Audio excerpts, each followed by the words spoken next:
Hi, I'm Stephanie. Taking your bike on a camping trip sounds like a fun adventure, right? So today I'm going to give you some tips on what to bring and how to pack your bike. This is what your bike should look like when you're ready to go. Everything you need packed safe and secure so you can enjoy the riding as much as the camping. Let's deconstruct what I did to get to this point. So this is my kit for a camp outing. The first thing to know about motorcycle camping is it's more like backpacking. Because you don't have a lot of room, it's really important to think about everything you need to bring. Luckily, there's a lot of modern lightweight camping gear out there to help you out. As you can see, you don't need a fully dressed touring bike. My basic setup is a sissy bar pack and a cargo net plus my saddlebags. So let's go through the list and get this bike packed. My big items are a tent, sleeping bag, and a sleeping pad. The tent is a lightweight two-person dome style with a rainfly, so it's really easy to set up and it's super compact to carry. I also invested in a good down sleeping bag. They pack a lot smaller than the synthetic bags and it'll keep you warm if you're camping later in the season. This inflatable sleeping pad will give you a super good night's rest if you're sleeping on the hard ground. The rest will go in my pack and saddlebags. Keep in mind you want to pack heavy stuff at the bottom and keep your center of gravity low. Always make sure to keep your bike balanced side to side, so make sure you don't exceed the luggage capacities on any side of the bag or the racks. I'm putting my rain gear and extra pair of gloves in one saddlebag so I can get to them quickly. Also a basic toolkit, a folding camp saw, keep that handy if you want a campfire, some extra bungee cords, and a coil of nylon rope.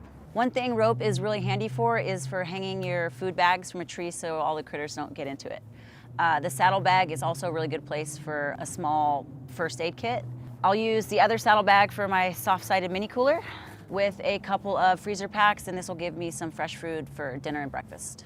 That leaves just enough room in the saddlebag for crackers and trail mix. It's super helpful to keep things like your food and clothing organized in little stuff sacks. You don't want to spend your whole trip in your riding boots, so always bring a comfortable pair of shoes. Sneakers are always good, hiking boots. I put these on the bottom of my pack in a plastic bag just in case they come back muddy.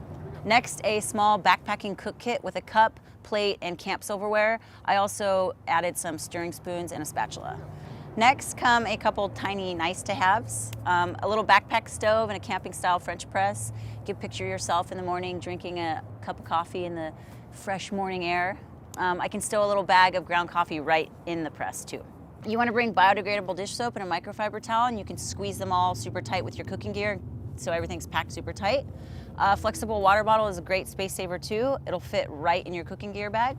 And you're going to want some extra lighting for your campsite, like a headlamp just in case you're going to need your hands free while you're working in the dark, plus like a small lantern to light up a tent, and always extra batteries just in case. I've saved the outside pockets on the pack for things I want easy access to: a pocket knife, waterproof matches, sunscreen, insect repellent, and a couple of granola bars just in case I get hungry on the road.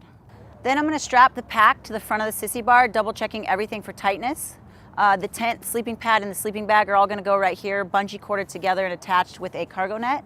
If there's any give in the load, you can always add more bungee cords. Also be careful not to let anything touch the hot pipes or rub on your paint. Safety tip, you're going to want to double check anything for loose ends that might get drawn into the final drive or the back wheel. You don't want a loose strap or a loose bedroll locking up your back wheel, especially when you're at speed. Finally, I'm going to bring my full face helmet just in case I need extra protection from the elements while I'm on the road. So we're all packed up and we're ready to go. So enjoy the ride and enjoy the camping.